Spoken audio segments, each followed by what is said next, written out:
Dicho esto, vamos a presentar, aunque no requiere presentación porque es conocido por todos, a don Antonio Fernández Jurado. Antonio es licenciado en Medicina y Cirugía por la Facultad de Medicina de la Universidad de Granada.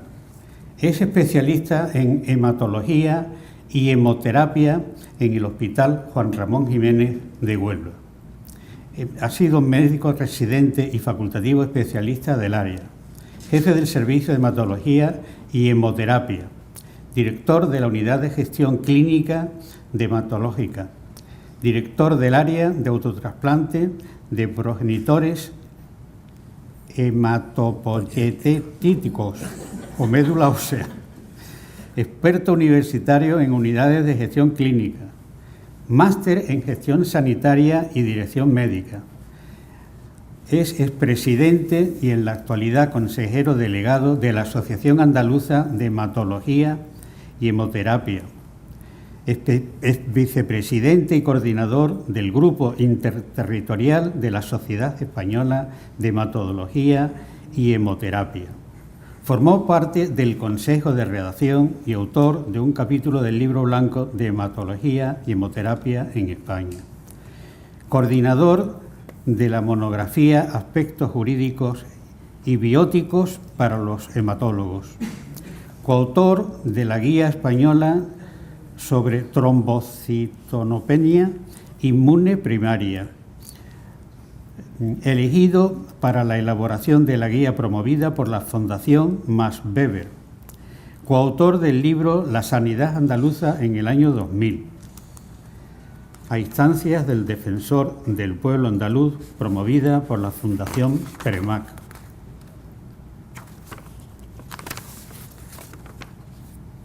Es miembro del Grupo Español integrado en el Grupo Cooperativo Europeo para el Estudio del Tratamiento de la Leucemia linfática crónica.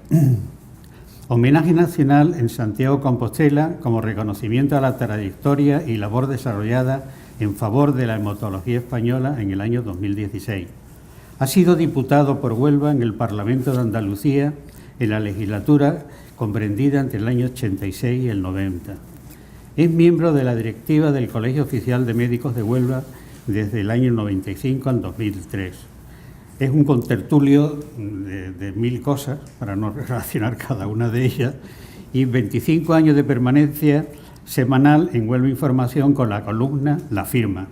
Ha sido onubense del año en la sección política en el año 85, onubense del año en el apartado solidario junto a la unidad de hematología del Hospital Juan Ramón Jiménez en el 2007. En el ámbito cofrade ya ni lo enumero, ¿no? Es decir, ha sido hermano mayor, ha sido un montón de cosas, un montón de hermandades. Entre ellas está la de la Virgen de la Cinta de Madrid, en la Hermandad de Jesús de la Pasión de Huelva, a la cual también yo pertenezco. La Hermandad de Padre Jesús de Moguer, Hermandad del Cristo Misericordia de la Virgen de Piedad del Muñeca, Hermandad del Calvario de Huelva.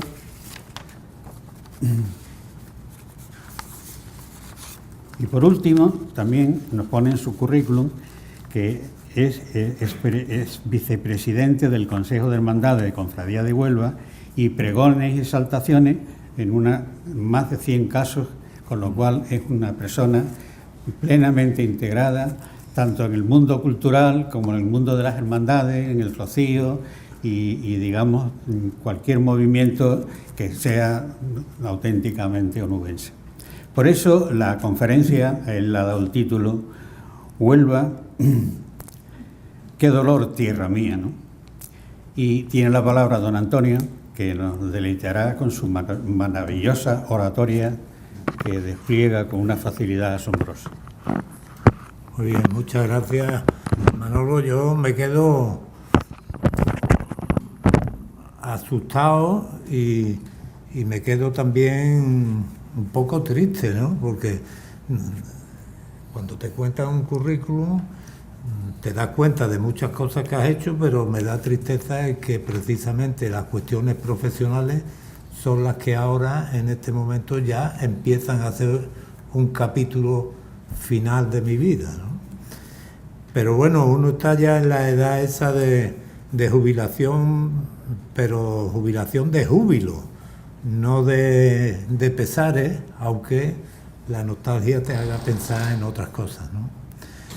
Y tengo que hacer algunas precisiones previas.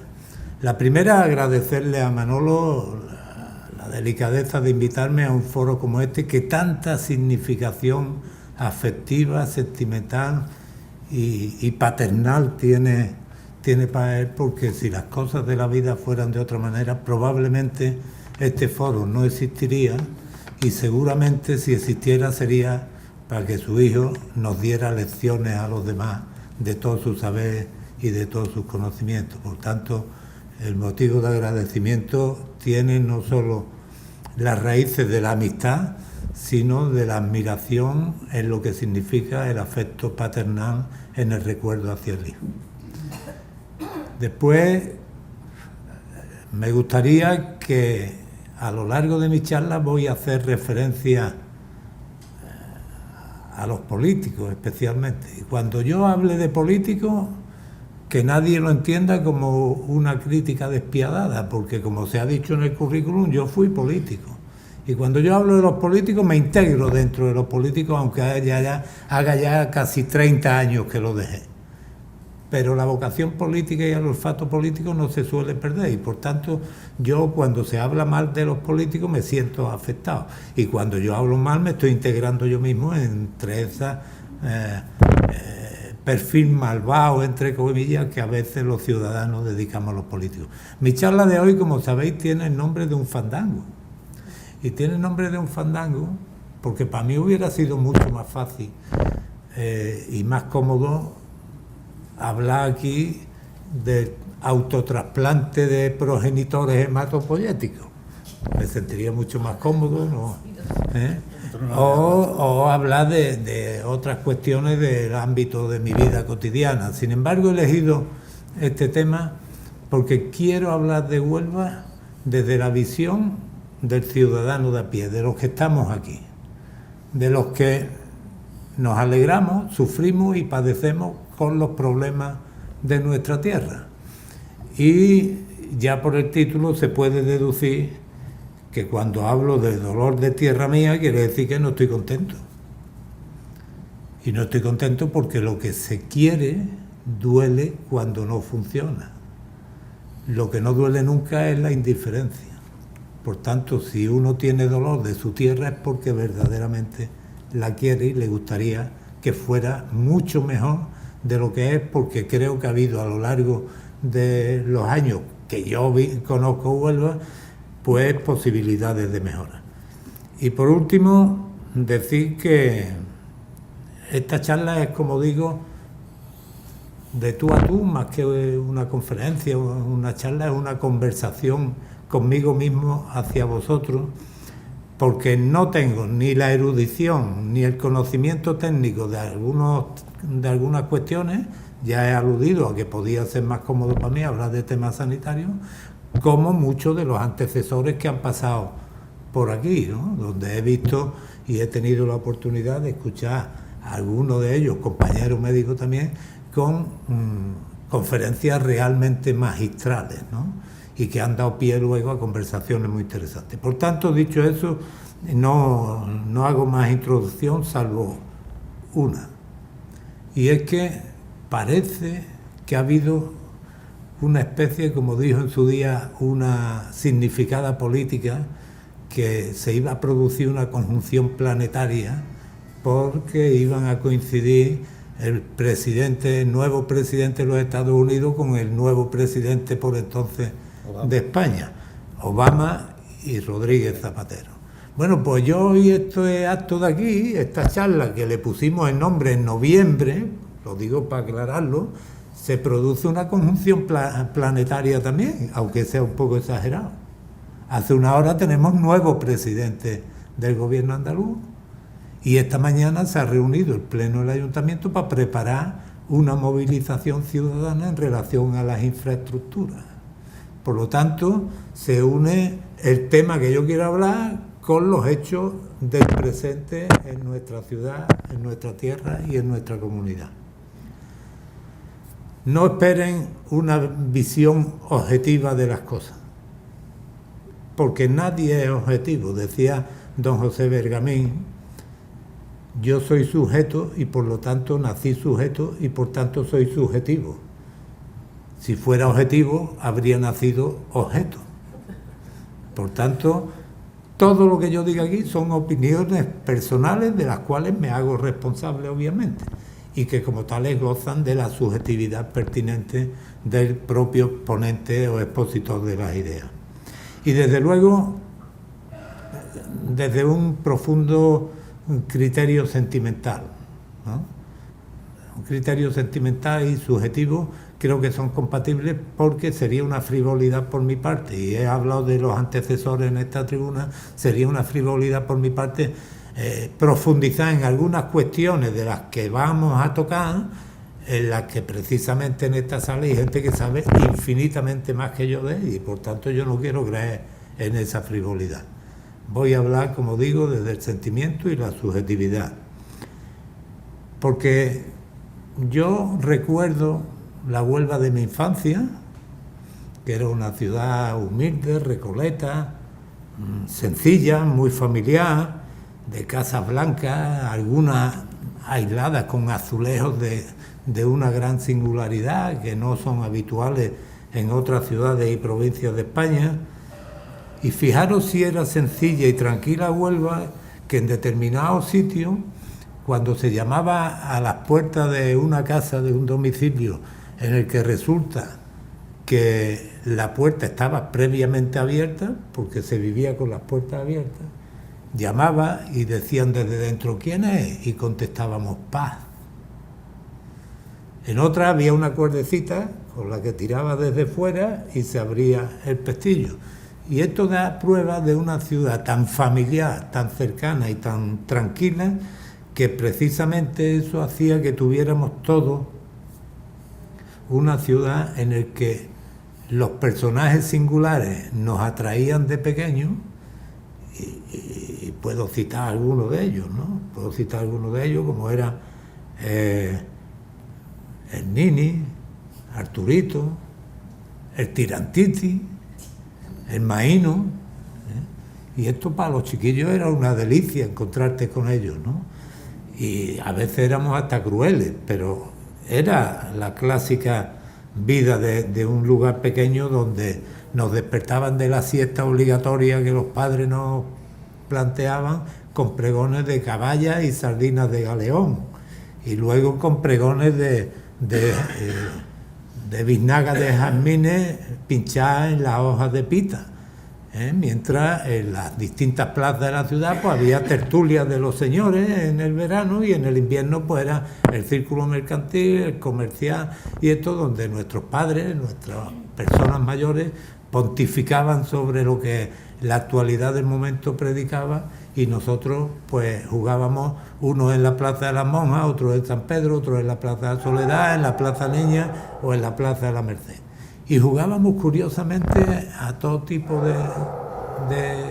de ideas que se nos ocurrían, como podía ser jugar a piola o jugar trompo, con ciertos, digamos, rasgos de maldad, porque decíamos que trompo pintado en el tejado y trompo con coronilla en la alcantarilla, ¿no? Y jugábamos a las bolas, y decía: este tío tiene una maña muy colúa, o es gallego porque no tiraba de la misma manera, sino tiraba de cualquier otra, o no juegue en la calle tal que hay muchos tragabolas, mientras las niñas pues jugaban a la comba, a juegos propios de aquella época. Espero no ser aludido por ningún colectivo de los que ahora están emergentes, pero estoy hablando de la realidad de un momento de nuestras vidas. Y fijaros el sarcasmo con este tiempo, que había un juego al que jugábamos indistintamente niños y niñas, que se llamaba Ladrones y Ministros. Es curioso, ¿no? Dicen que la historia es mejor no repetirla, o recordarla para no repetirla, ¿no? Pues hasta ahí llegan los sarcasmos, ¿no? Y realmente, bueno, pues hay que recordar todas esas cosas, ¿no? Y el multitudinario primer ascenso de Recreativo con don Ramón López de presidente, que después hemos tenido momentos históricos de Recreativo, pero como aquel, o será porque uno era niño y le parecía todo mucho más grande, nos llamó tremendamente la atención. Los niños jugaban al fútbol, a los toros, a ladrones y ministros a veces, y además en esas edades donde cuando había conciertos en los templetes, tanto en la Plaza Merced como en la Plaza de las Monjas, conciertos de música, las noches ya estivales, pues empezábamos a tener los primeros cruces de mirada con las niñas que empezaban a despertar nuestros sentidos, ¿no? Y yo recuerdo un íntimo amigo de mis padres, y no me lo tomen como una petulancia, y además aquí dentro hay alguien que lo sabe, que no estoy exagerando, que decía, no, no va siempre rebosado de mujeres. Y esta era nuestra vida, esta era nuestra vida. Y esa vida se completaba luego por los baños en la ría, en la Punta del Cebo, en las tabernas con serrín, con las medias limetas y las habas enzapatadas, los altramuces, mientras sonaba a lo mejor en la lejanía algún fandango, aunque ponía allí 2 carteles que era prohibido cantar y no escupía en el suelo, ¿no? En definitiva, nos dominaban el olor al pescado o el tono sulfuroso de la pirita en las proximidades del muelle del Tinto, mientras que eso se compaginaba con las exquisiteces marinas del siglo XXI y las noches de cante, borrachera y garbanzo en el quitasueño. Por tanto, repito, yo recuerdo aquella Huelva y me gustaría ahora poder hacer una estimación comparativa con aquella Huelva desde una realidad pujante. Y esta es la verdadera raíz de mi intervención. Huelva no está lo pujante que debiera. Huelva lamentablemente ha crecido porque las inercias de la civilización hace que se crezca. Ahora vamos en coche y en el siglo XVI se iba en diligencia, pero eso son inercias de la civilización. Huelva, si nos comparamos, y habéis oído mi currículum, yo, gracias a Dios, estoy en los últimos años dando conferencias por media España de temas profesionales y puedo establecer comparaciones entre ciudades como Huelva o parecidas a Huelva y veo con pena cómo Huelva, dentro de lo que haya progresado, no ha progresado en la dimensión necesaria. Y ese es el gran objetivo de mi intervención de hoy, desde la ensoñación infantil o adolescente de cruces de miradas con chavalas o de jugar a ladrones y ministros, que ya coger a uno de los ministros era difícil, ¿eh? A eso, y como último detalle, añadí que tenemos hasta nuestro lenguaje propio, ¿eh? Hay expresiones que son auténticamente de Huelva y que no las hay en otros sitios. Y no hay más que ir a algún restaurante cercano aquí, que tenemos todo el vocabulario de Huelva en la propia barra de restaurante en la calle Rascón. Supongo que está permitida la publicidad, el ziquitraque, es al que me refiero. Y bueno, aquí el decirle a alguien nota pues depende del tono, puede ser una ofensa o un halago, ¿eh? Como recordamos cuando llegaba el hombre que encendía las luces de la Plaza de las Monjas con su escalera que estaba colgada en la fachada de las Agustinas y se subía allí para encendernos las luces, y entonces cuando jugábamos a estatuas decía: estatua, te tenías que quedar callado y quieto, y te decía el otro: bueno, hasta las luces, que era cuando el hombre de la sevillana venía y encendía. Pero llegó el desarrollo, y un desarrollo necesario, ¿eh? No seré yo quien discuta aquí la oportunidad del desarrollo de Huelva con el polo famoso y con toda la parafernalia que aquello supuso, y a la que Huelva, esa ciudad apática, respondió. Porque Huelva salió entera a la calle agradeciendo el polo, probablemente desde la ignorancia de los pros y contras que el polo podían terminar trayéndonos a Huelva.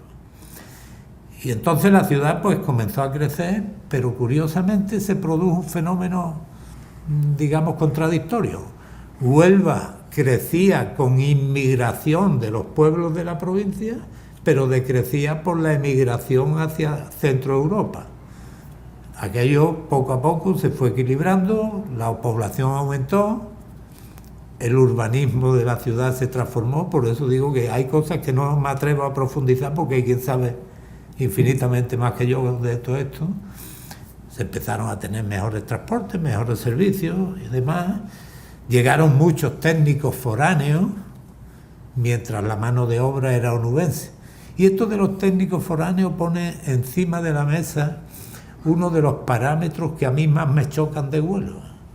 Y es que aquí de entrada somos tan buena gente que de entrada el que viene hablando fino y bajito creemos que es un fuera de serie.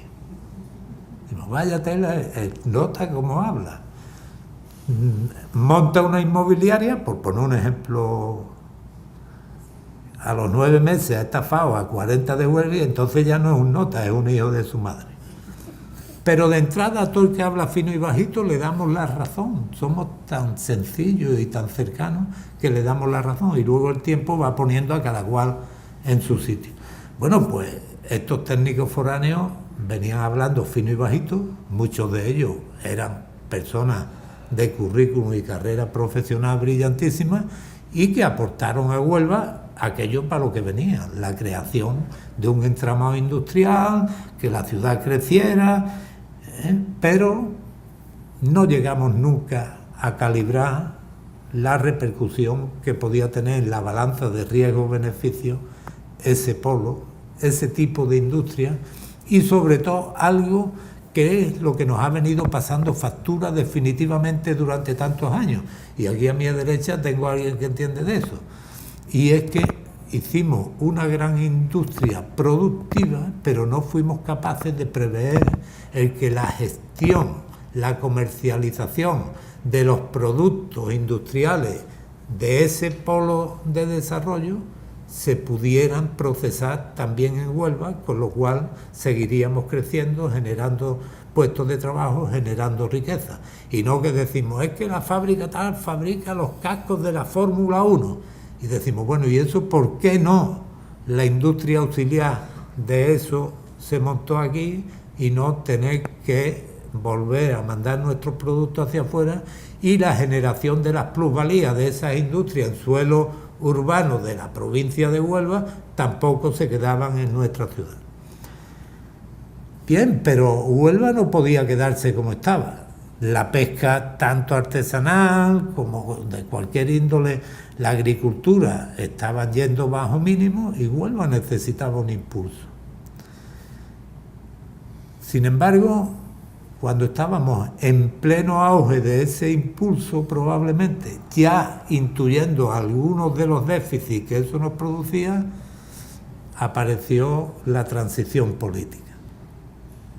Y la transición política, que era un logro porque era un sistema de libertades que todos acogíamos y que todos pretendíamos con una idea romántica respecto a lo que se había venido viviendo, pues resulta que lo que constituyó fue una permuta del centralismo estatal al centralismo autonómico. Con lo cual nosotros nos hemos mantenido en un estatus similar al que teníamos antes, solo que antes estaba a 600 kilómetros y ahora está casi al lado. Entonces, cuando uno, el otro día decía Sisto aquí, yo cuando salgo de Huelva, cuando llego a la venta del límite, para mí Huelva es lo mejor del mundo. Yo soy más clásico que Sisto. Yo digo el puente de la Nicoba, porque el puente de la Nicoba era un referente urbano. Y yo cuando salgo del puente de la Nicoba soy más de Huelva que nadie. Yo no soy de esos de Huelva que cuando están en Estocolmo y me han preguntado, ¿usted de dónde es? Yo he dicho de Andalucía, de Sevilla, al ladito de Sevilla. Yo digo, yo soy de Huelva, y si el tío no sabe dónde es, yo procuro señalarle dónde es. Porque después eso me autoriza para hacer los comentarios que hoy pretendo hacer aquí. Me da legitimidad y autoridad moral para hacer autocrítica de nuestros propios defectos o de los defectos inducidos por ese ente global que yo he avisado al principio, a los que llamaba políticos, y entre los cuales, repito, me encuentro. ¿Qué pasó? Pues que tuvimos un crecimiento excesivamente desordenado, que empezamos a depender mucho de ese centralismo autonómico y que eso terminó configurando quizás uno de los peores modelos sociales que hay en España.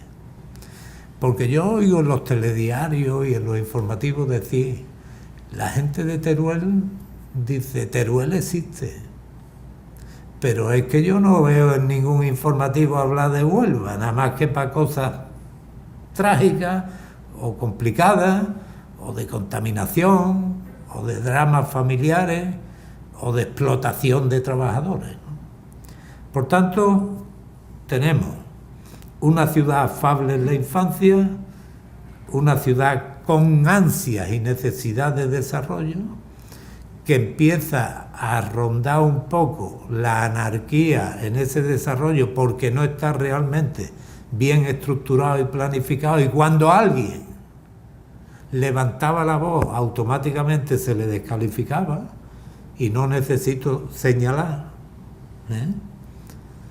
y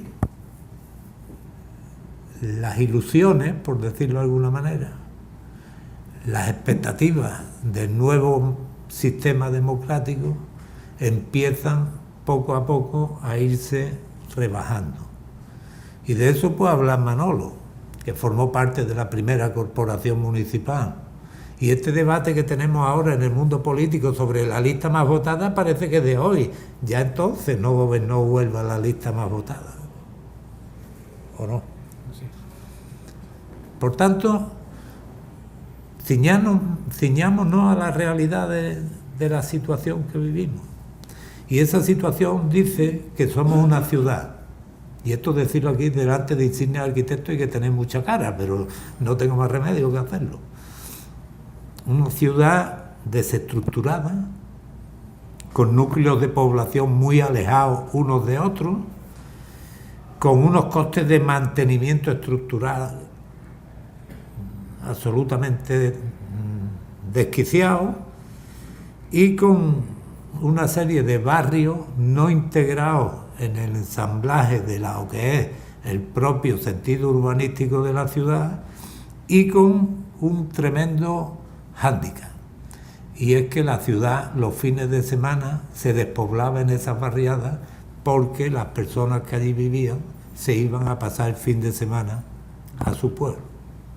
Con lo cual Huelva se convertía el fin de semana en una ciudad semidesierta en la que era difícil encontrar sitios abiertos donde poder disfrutar de la gastronomía, por ejemplo, y con una tremenda debilidad, que era la dependencia de comunicación permanente con Sevilla. ¿Por qué? Pues porque se tuvo la extraña habilidad de que la comunicación con Huelva tenía, como cuando vemos los mapas de las operaciones militares de la Segunda Guerra Mundial, en la que se buscaba el envolver al ejército enemigo. Nosotros estamos envueltos. Tenemos la comunicación por el sur con Sevilla, pero después Sevilla se comunica con Lisboa a través de nuestra sierra, con lo cual nosotros nos quedamos envueltos entre la frontera de Portugal, la comunicación de Sevilla por la sierra con Portugal y nuestra comunicación directa con Sevilla. Y eso parece que no, pero es un tremendo encorsetamiento. Como decía, la pesca se vino abajo, la agricultura también, la ciudad crecía de espaldas al mar y la industria no fue capaz de establecer elementos alternativos de productividad a su propia producción, valga la redundancia. En definitiva, que la Huelva lejana y rosa de Juan Ramón Jiménez, que todos hemos comprobado cuando hemos estado alguna tarde en Moguer, se convirtió en la Huelva blanca de los fosfoyesos. Porque es lo que vemos desde Moguer ahora. Y por tanto, si he dicho que estábamos encorsetados por la comunicación, pues vamos a hablar de la comunicación. Ya en un libro publicado en los años 80, principios de los 80, que coordinó Antonio Checa, que fue director de Huelva Información y que se llama Crónicas de un sueño, que lo que viene es a referir lo que fue gran parte de la transición en Huelva. Hay un capítulo que se titula La Huelva del franquismo, una provincia aislada. Y ahora, por muchas pretensiones que se tengan de sumar los restos de Franco, seguimos estando aislados. Y han pasado 40 y tantos años. Y seguimos estando aislados. Y por eso decía lo de la conjunción planetaria, porque resulta que es que hoy en el ayuntamiento había un pleno para ver qué se hacía. Lo que pasa es que no se cuenta ni se dice la realidad de por qué estamos aislados. Y ahí sí señalo rotundamente a los políticos. Porque algunos que ahora a media voz, pero hace 6 meses antes de la moción de censura famosa, reivindicaban una mejor comunicación férrea con Madrid, resulta que ahora dicen, es que llevamos 7 años pidiendo la comunicación con Madrid por tren. Mentira. O mejor dicho, por ser políticamente correcto, que es una forma de censura. Lo políticamente correcto es una forma de censura. No dicen la verdad. ¿Por qué? Porque 7 años es lo que ha gobernado el anterior presidente de gobierno. Sin embargo, la petición de infraestructura con Madrid es muy anterior. Como tampoco se dice que ahora que se reivindica la línea férrea de Zafra, en el año 84 los que ahora la reivindican, o por lo menos el partido político que ahora lo reivindica, pretendió quitarla. Y lo digo porque lo viví en primera persona. En el mes de enero de 1984, quien está hablando con una serie de políticos de Huelva, tuvimos que ir a Fregenal de la Sierra a hablar con el alcalde de Fregenal, que por cierto era miembro destacado de la UGT de Renfe, para pedirle apoyo para que la línea no se cerrara, sino que se actualizara. Y estoy hablando del año 84. ¿Cómo quien quiso cerrar en el 84 ahora puede ser paladín de las líneas férreas de Huelva? Lo cual es bienvenido, pero desde la verdad, desde relatar los hechos tal cuales fueron, porque la de Ayamonte sí que se cerró. La de Ayamonte sí que se cerró. Y en tren de Huelva a Almería, ¿se lo imaginan ustedes en este momento?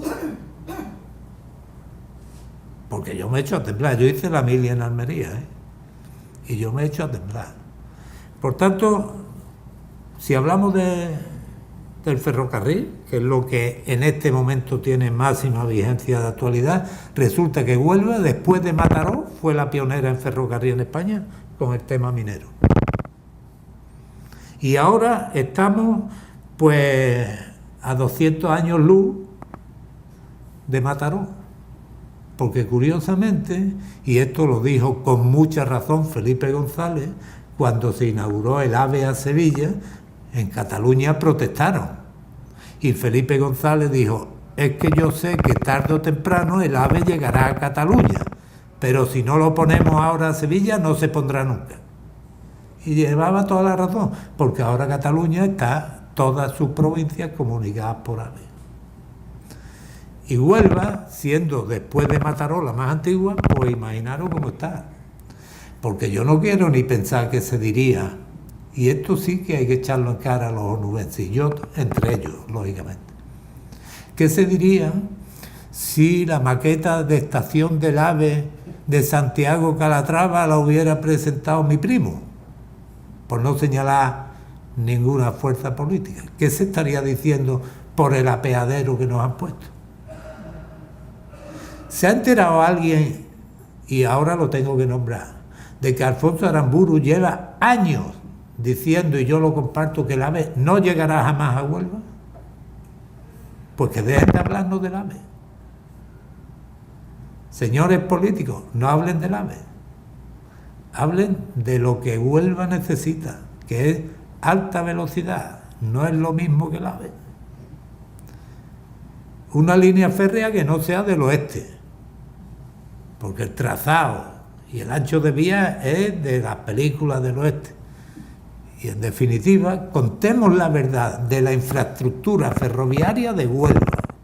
Y desde ese momento yo me pongo al lado del que quiera apoyarlo. pero que cuenten la verdad. Los que somos creyentes decimos o aprendimos, cuando se comete un pecado y uno se confiesa, hay que tener propósitos de enmienda, decir los pecados confesó y cumplir la penitencia. Pues quien quiso quitar la línea de Zafra, que cumpla la penitencia. Y ahora reconozca humildemente que entonces estaban equivocados, aunque ahora se les abran los brazos para hacer fuerza para conseguir los objetivos de comunicación que Huelva necesita. O se nos ha olvidado cuando se cortaba la Nacional 435 a la altura de Valverde, a la altura de Bea, para el desdoble de la 435, y se olvidó ese desdoble cuando cambió el gobierno. Esto es lo que hay que pedirle a los ciudadanos de Huelva, que exijamos coherencia a nuestros políticos. Cada uno es libre de pensar, opinar, tener la ideología que considere, pero coherencia en las exigencias como ciudadanos tenemos que planteársela a quienes nos dirigen. Unas veces son de un color y otras veces son de otro, pero esta es una exigencia ineludible. Por tanto, comunicación con Sevilla por tren, vergonzosa. En La Palma, si llueve en 3J, te bajas y te montas en un autobús. En La Mancha me he quedado yo más de una vez y de dos, parado, camino de Huelva, en el tren de las 6 y 5 de la tarde, Madrid o Atocha, Huelva. No olvidemos que Huelva, y esto es un libro interesantísimo, de Manolo Muñoz, Huelva era estación término. Bueno, pues seguimos siendo términos no solo en el tren, sino en muchas otras cosas. Zafra ya lo he explicado, y por tanto no sigo más con las comunicaciones ferroviarias, en las que ha cogido realmente en este momento la bandera de la reivindicación, se llama Federación Onubense de Empresarios. Por una vez la sociedad civil de Huelva está tomando partido de forma directa y rotunda. Más comunicaciones. Por carretera ya lo hemos dicho.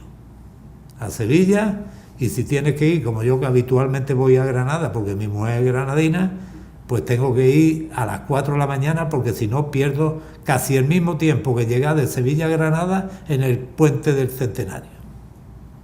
Continuamente atascado. Y tú llegas con la ilusión de ver carriles intermedios abiertos y nunca está. Yo no sé a la hora que hay que pasar por allí, pero los de Huelva nunca nos coge el carril ese abierto. Las comunicaciones marítimas, bueno, pues hay una línea con Canarias que parece que se quiere potenciar y demás, y por tanto no podemos decir que estemos aislados, pero es evidente que eso requiere una explotación y la generación de nuevas experiencias, como puede ser comunicar Portugal con Cádiz por mar con una paradita aquí en Huelva, aunque sea de 2 minutos, ¿no? Y del aeropuerto no hablo, porque ya Alfredo nos ilustró sobradamente y en la sintonía casi mimética de lo que yo estoy diciendo sobre el tema del aeropuerto. Ayer han inaugurado el segundo aeropuerto de Murcia. Van a quitar el de San Javier, pero de momento ya es el segundo en Murcia. Murcia es una comunidad autónoma, pero una comunidad autónoma uniprovincial. No entro en el aeropuerto, repito, porque ya bastante nos enseñó Alfredo, que por otra parte va a ser un aeropuerto a expensas de la iniciativa privada. Si cambiamos de tercio, nos vamos al terreno de las estadísticas. Las estadísticas a mí no me gustan mucho, porque yo estoy harto de que en los congresos médicos, cuando llega algún gurú de una determinada patología, como el tío es americano o es finlandés, dice, es que en esta gráfica la P es estadísticamente significativa, y ya eso le confiere carácter de afirmación rotunda para aplicárselo al enfermo. Cuando todos los médicos sabemos, y aquí tengo yo un ilustre maestro mío entre el público, sabemos que no todo lo estadísticamente significativo tiene repercusión clínica real. Por tanto, hay que ir a las estadísticas con un digamos, una amplitud de mira mucho mayor. Hay que hablar de intervalos de confianza, de hazard ratio y de otra serie de parámetros que no voy a entretenerme aquí. Pero sí es cierto que si nosotros partimos de la base que las expectativas de crecimiento no se cumplieron al 100%, a no desarrollar las industrias transformadoras alrededor de la industria básica, tenemos que reconocer que desde el punto de vista de cualquier parámetro, sea tasa de crecimiento en renta familiar, en renta bruta, en índices de bienestar, en tasa de desempleo, la famosa EPA que nos dicen de vez en cuando, el ranking de producción sectorial, el ranking de las propias industrias químicas, el número de universitarios. El otro día fuimos enriquecidos aquí con una extraordinaria charla sobre la situación de la universidad en España, y dentro de unos días va a venir la rectora a explicarnos el momento que vivimos en Huelva. O sea, que estamos... Si hacemos un análisis, no quiero hablar ya ni de puertos deportivos, ni de... Quizás la exportación es lo que estamos empezando a situarnos en una posición de privilegio. Pero, como decía al principio, crecemos, pero en comparación con los demás no estamos al nivel que corresponde y en algunos parámetros retrocedemos. Porque todo esto que acabo de decir de referentes estadísticos, estamos siempre entre los 2 o 3 últimos, y no quiero hablar de temas sanitarios, quiero hacer abstracción de eso, no hablo ni de número de camas ni de número de hospitales, porque ahora, y ya que hablo de hospitales, ni de calidad del empleo, voy a poner una primera diapositiva. A ver si soy capaz, porque yo no soy precisamente Bill Gates. Esta es Huelva de hace unos pocos de años, pero no demasiado, porque si miráis en la esquina superior derecha o izquierda, mejor dicho, de la fotografía, ya se atisba ahí el edificio de la Caja de Ahorro, que se veía desde casi todos lados. Y una curiosidad es que la palmera tenía toda la vegetación que ha perdido como consecuencia de un incendio que tuvo. Pero la diapositiva que quiero enseñar es esta. Este es el Agromán. ¿Ustedes consideran que el Agromán tenía raíces profundas en el sentimiento afectivo de los onubenses, más o menos que el Juan Ramón Jiménez? Todo Huelva conocía el Agromán. El Agromán se veía desde cualquier rincón de Huelva. ¿Quién sería el listo que se le ocurrió tirarlo? Porque ¿qué aprovechamiento ha tenido aquella zona?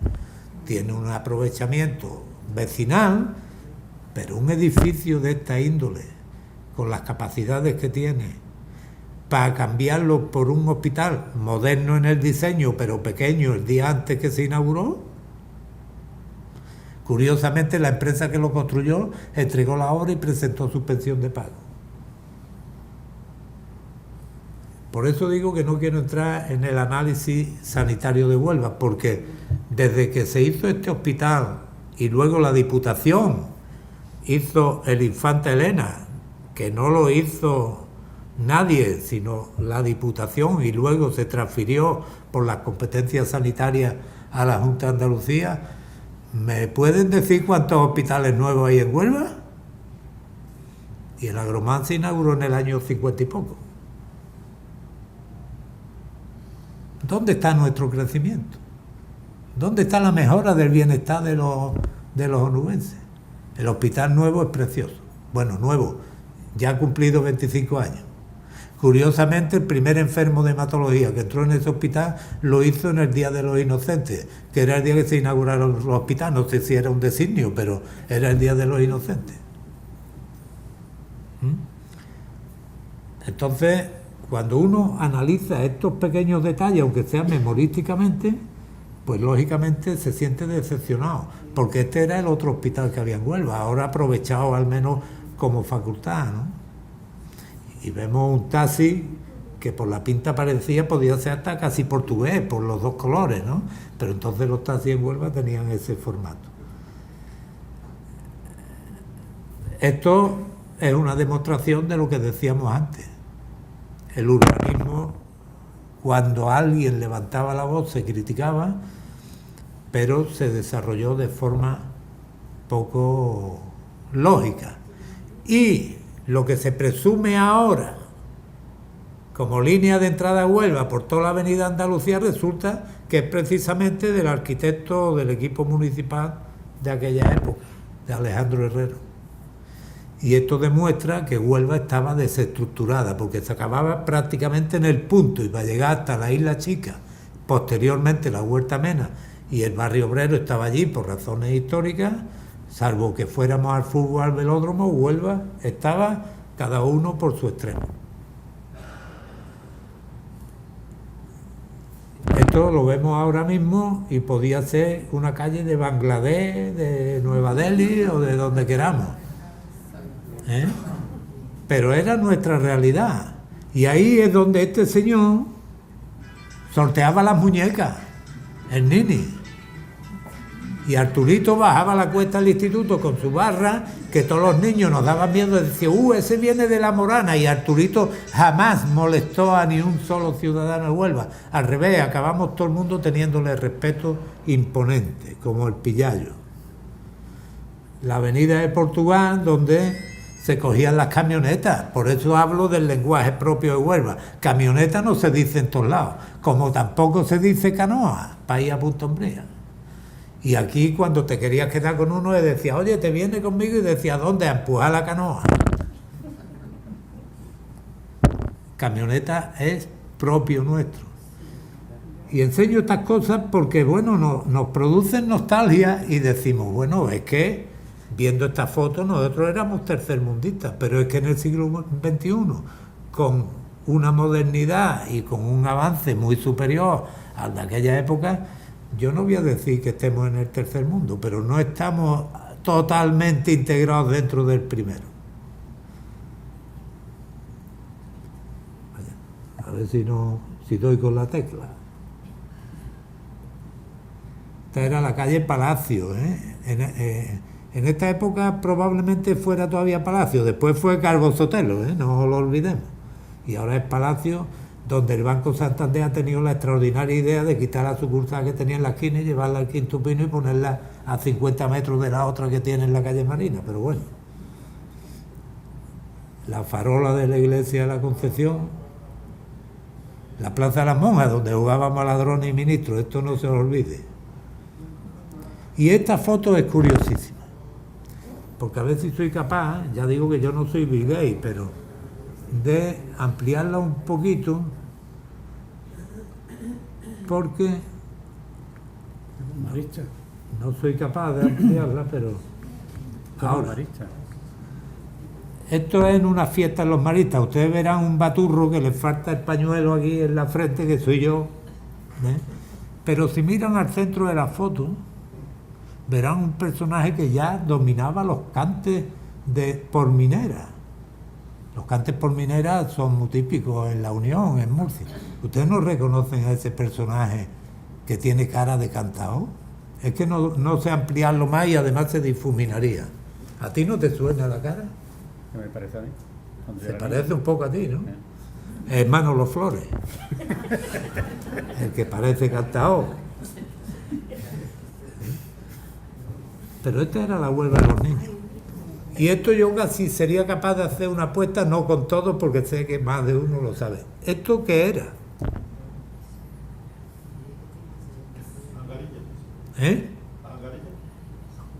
Eso era la calle en medio, donde estaba el Brasil, está ahora el Hotel Tarteso, en prolongación de la Gran Vía hasta la Casa Colón de entonces, que por cierto costó la pérdida de un drago milenario que había en la zona del punto.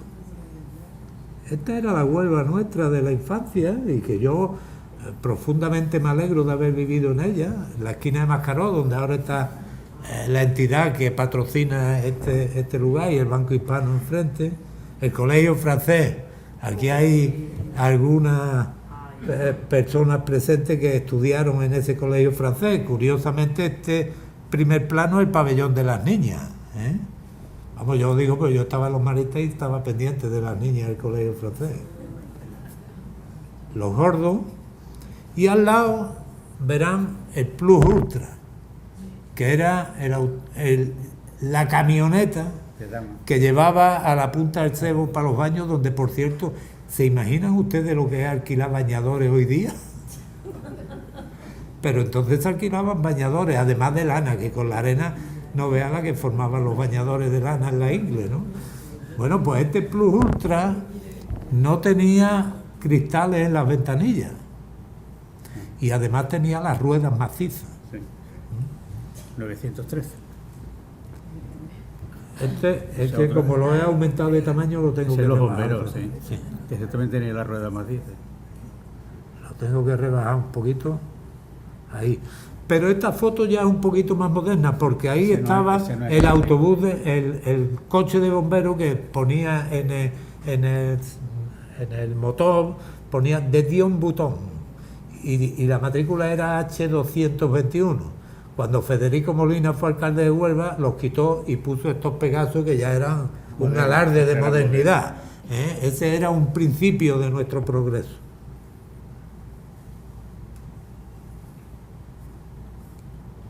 La calle Marina con el Comercial, y enfrente estaba el Diario 10.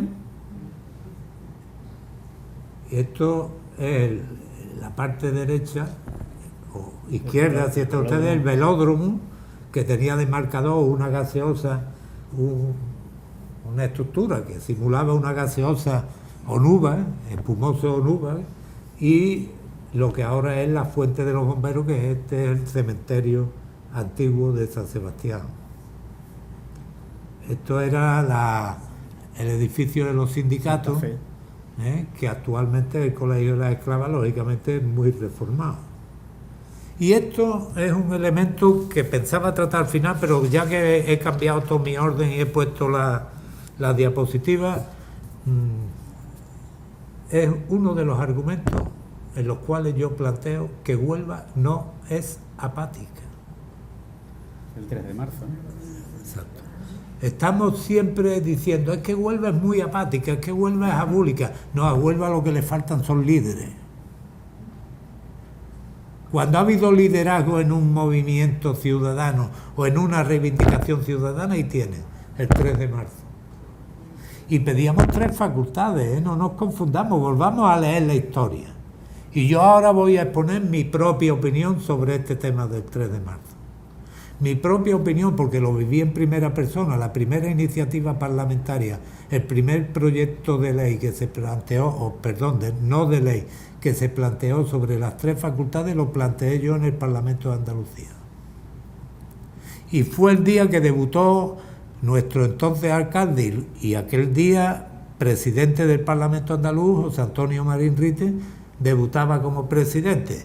Y junto con el Partido Andalucista se consiguió que hubiera votación nominal, por primera vez en la historia del Parlamento de Andalucía, para votar esta proposición sobre las 3 facultades de Huelva. Todos, absolutamente todos los parlamentarios de aquel momento del Partido Socialista Obrero Español de Huelva, incluido el presidente que también votaba, votaron no. Luego han sido hasta presidente del Consejo Social de la Universidad. Pero mi opinión sobre esto, ¿cuál es? La misma que con el tren. Y yo espero que en febrero, que se pretende hacer una movilización ciudadana, se aproxime el máximo posible a esto que estamos viendo en estas imágenes. ¿Y cuál es mi teoría sobre eso?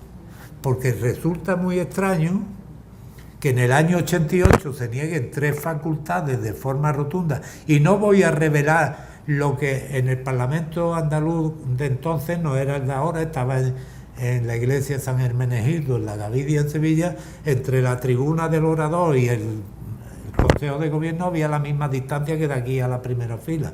No voy a revelar en público lo que me dijo el entonces consejero de Educación, hoy presidente de la Fundación Endesa, don Antonio Pascual.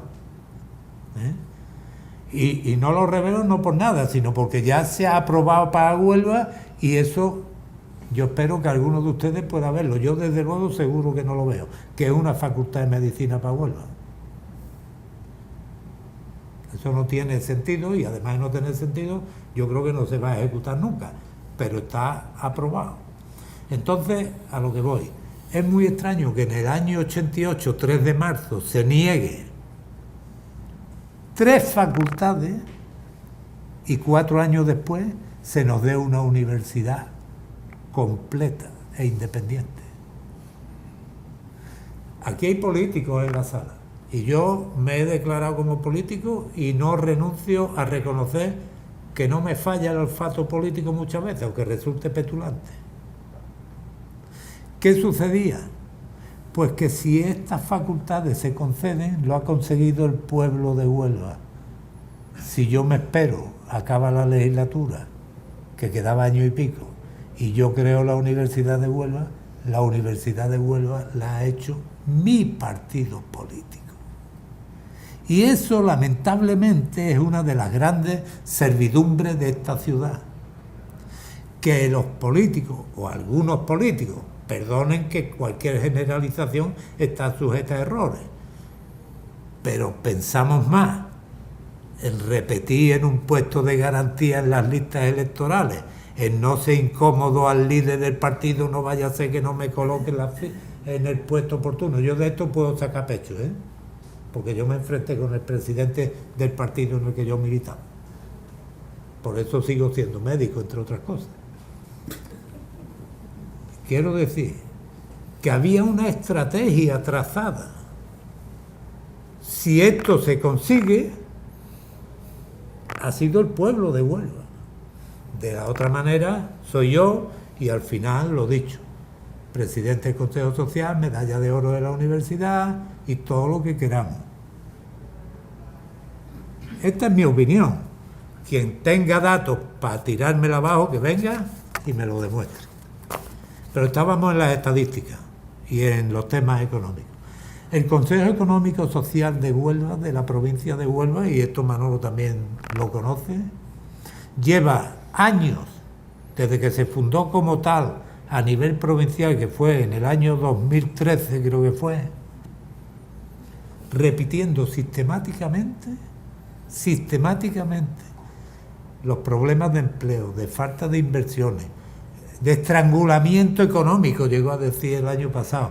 Hoy mismo se ha dicho que es poco menos que patético el dinero que los presupuestos generales del Estado, que tan debatidos están en estos días, si hacemos la provincialización de lo mismo, es patética la cantidad que se dedica a Huelva. Estamos en 100 euros por habitante, los últimos de España, o al menos entre los 3 últimos.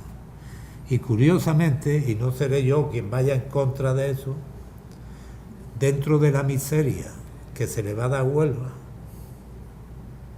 se dedican 200.000 euros para el lince en cautividad, lo cual me parece magnífico.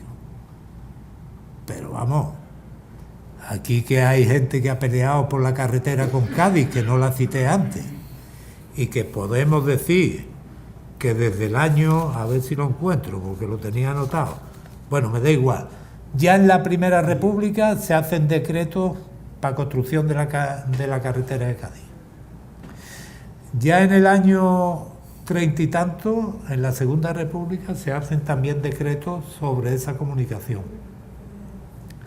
Ya durante el gobierno de la dictadura de Franco se hacen decretos de esa comunicación.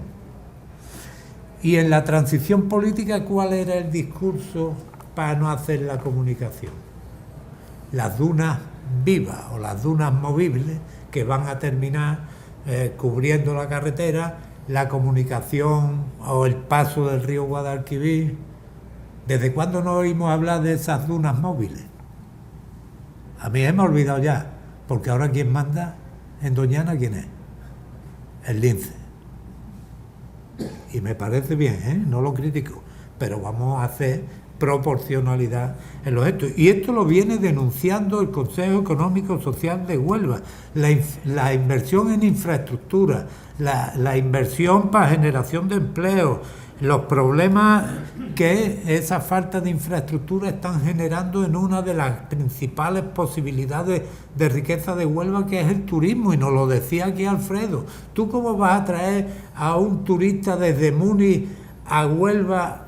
Perdón, a Huelva no, porque es imposible ahora, a Faro o a Sevilla, que tarde 2 horas, o desde Faro incluso menos, en llegar a Lepe para ir a la Antilla, si resulta que luego para ir de Lepe a la Antilla tarda el mismo tiempo que de Múnich a Faro. Y esto está denunciado 1 año y otro por un órgano técnico y experimentado como es el Consejo Económico Social. Y sin embargo en Huelva somos tan buenos que si alguien nos lo cuenta fino y bajito no nos enfadamos. Por fin, hoy el Consejo Económico Social ha dicho que hace falta un plan de choque para Huelva. Ya tiene que ser mala la situación desde esa perspectiva para que un órgano como ese, de ámbito provincial, diga que hace falta un plan de choque. Y yo tengo que darle el crédito que creo que merece un órgano de ese tipo.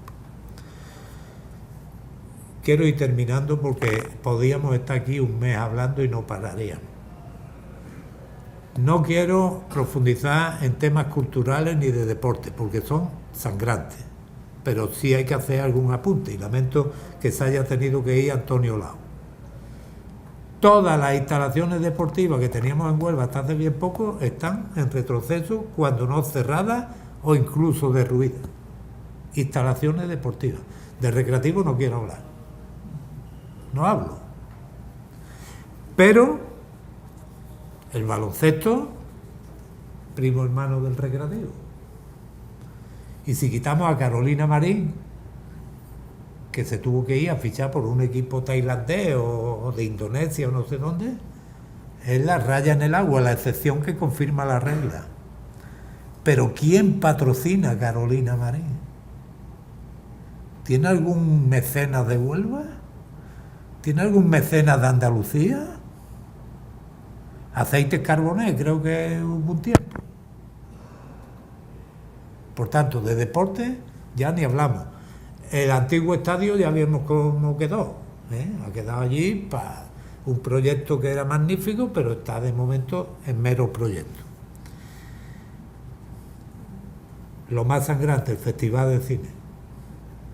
Mientras el Festival de Cine tuvo mecenazgo privado, el Festival Iberoamericano de Cine de Huelva tenía prestigio mundial.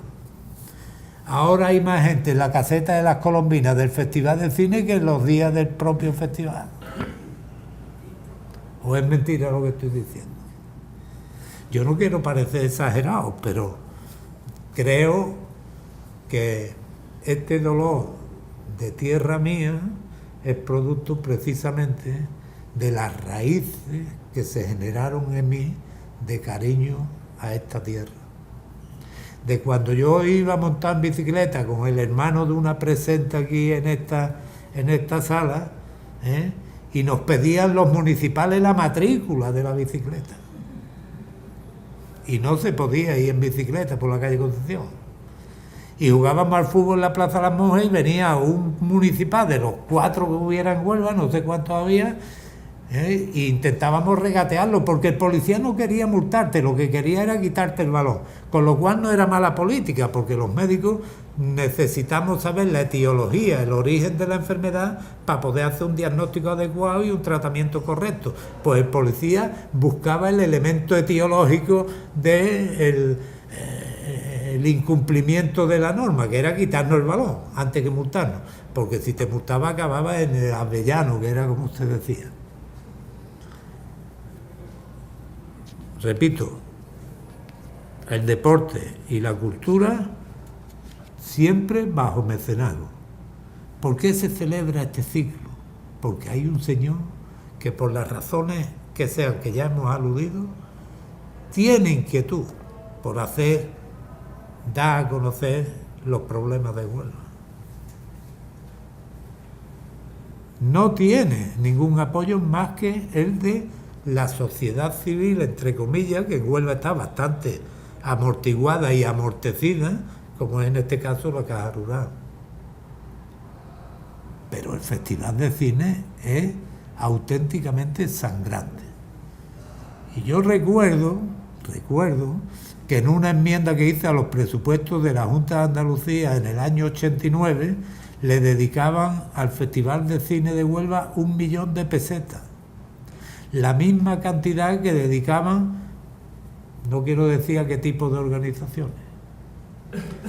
Pero me di cuenta, perdone que hable en primera persona, me di cuenta que en Huelva no existía delegación de salud ese año. Había dimitido el delegado y no lo habían sustituido. Y entonces pedí una enmienda transaccional por la que la cuantía de los sueldos del señor delegado se trasladaran al Festival de Cine Iberoamericano. Era una trampa por mi parte en la que lógicamente no cayó quien correspondía, porque eso es traspasar fondos de una, digamos, de un capítulo a otro, y eso es malversación de fondos. Pero negaron el potenciar o el suministrar algo de más dinero al Festival de Huelva. Solución para que no fuera malversación de fondos. Fue una decisión, yo creo que buena, y es que ese dinero se dedicó para el plan antidroga, que tenía el perfil sanitario necesario para que no fuera malversación de fondos. Por tanto, queremos una ciudad, y alguien decía, hablamos de nuestra juventud o de los tiempos pasados porque eso nos lleva a nuestra juventud. Yo, mientras he puesto esta fotografía, pues me sentía ciertamente más joven, ¿no? Pero la realidad es que las expectativas de Huelva no se han cumplido. La realidad es que Huelva necesita, por sus orígenes históricos, por su realidad histórica, por aquello que la historia nos regaló gracias a la gente de esta tierra. ¿Imaginan ustedes? Voy a citar un par de cosas nomás. Que el descubrimiento no hubiera sido una obra nacida en Huelva, que ahora que estamos de moda la operación carne picada y William Martin y el cambio de destino de la guerra mundial gracias a la trampa de los ingleses aprovechando la costa de Huelva. ¿Imaginan ustedes estos dos elementos nomás? De impacto rotundo en la evolución histórica del mundo. Que en lugar de ser en Huelva hubiera sido, no digo dónde, porque todos ustedes están pensando lo mismo que yo.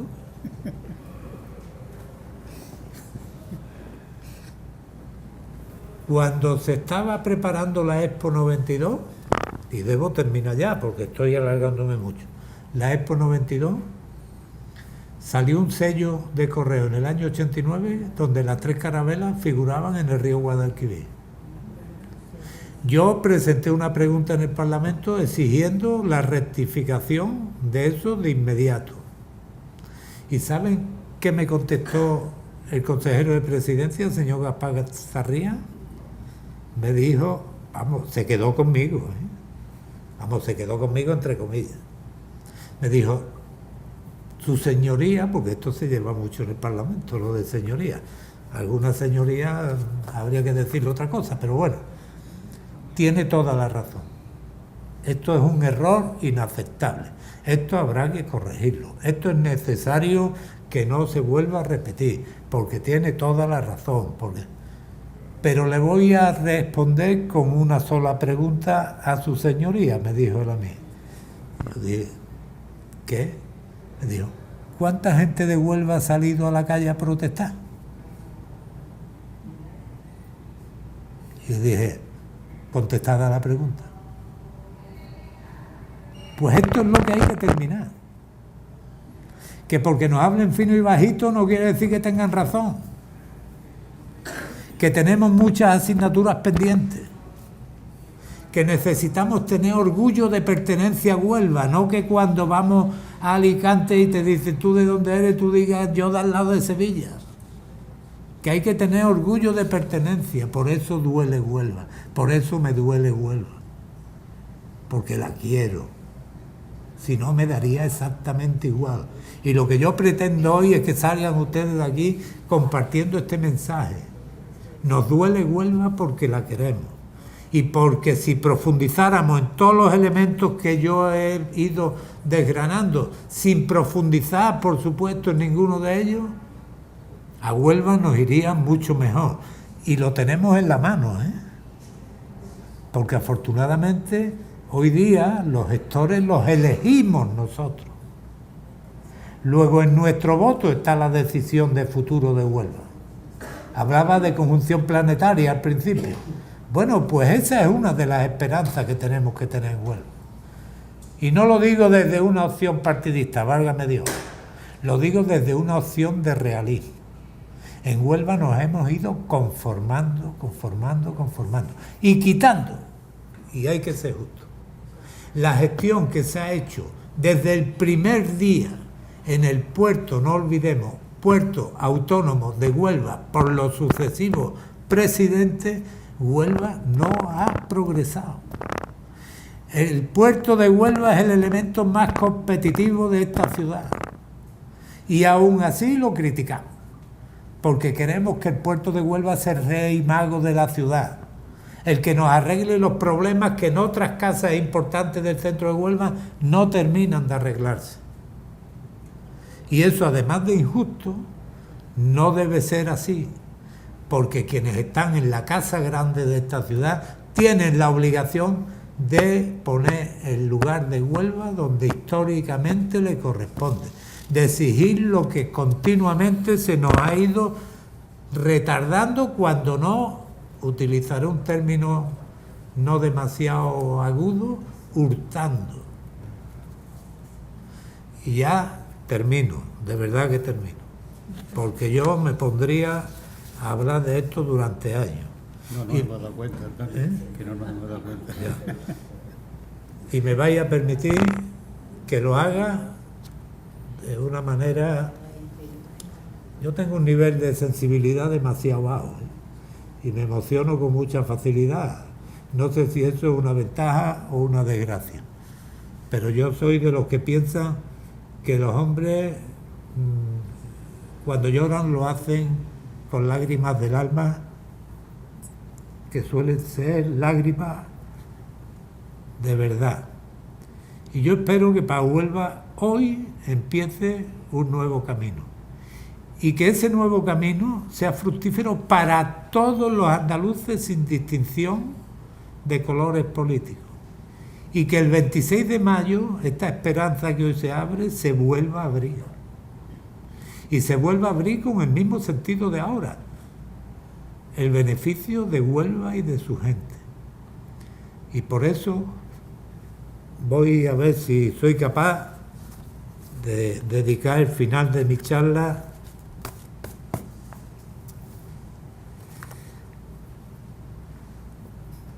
a mi hermano Jesús.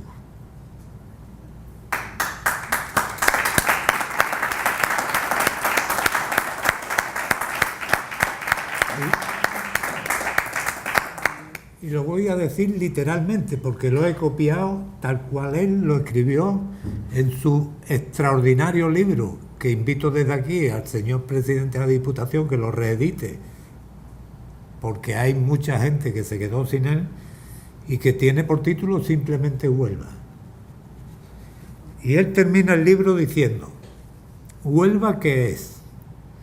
¿Huelva es un mundo aparte que han querido dejarla de lado? ¿Camina o no quieren que ande? ¿Tiene riqueza o no le quedan ya? ¿Posee futuro o ya no le quedan esperanzas? Huelva es una gran desconocida, y es también el resultado de los numerosos contrastes que en ella pueden observarse y conocerse. Huelva es la dura mina, la verde sierra, la dorada campiña y la esplendorosa luz de la costa. Huelva es la gente que la trabaja, la padece, la disfruta y día a día la vive. Huelva es y ha sido, esperamos que no siga siendo, un territorio libre y abierto en el que solo se ha pensado históricamente como fuente generadora de riqueza. Huelva es una tierra colonizada, objeto de explotación incluso por los mismos que en ella hemos nacido. Huelva es también el futuro, un futuro lleno de posibilidades enraizadas en la negativa experiencia acumulada y que ha de ser el resultado armónico de sus propias diferencias y contrastes, porque Huelva no solo es el territorio delimitado por una línea en el mapa. Huelva es la diversidad territorial, su gente y el tiempo, sobre todo el tiempo, y que como el buen vino de esta tierra le ha ido dando olor, sabor y cuerpo. En estas líneas de mi hermano creo que está compendiado toda esta charla en la que yo me he dirigido a vosotros.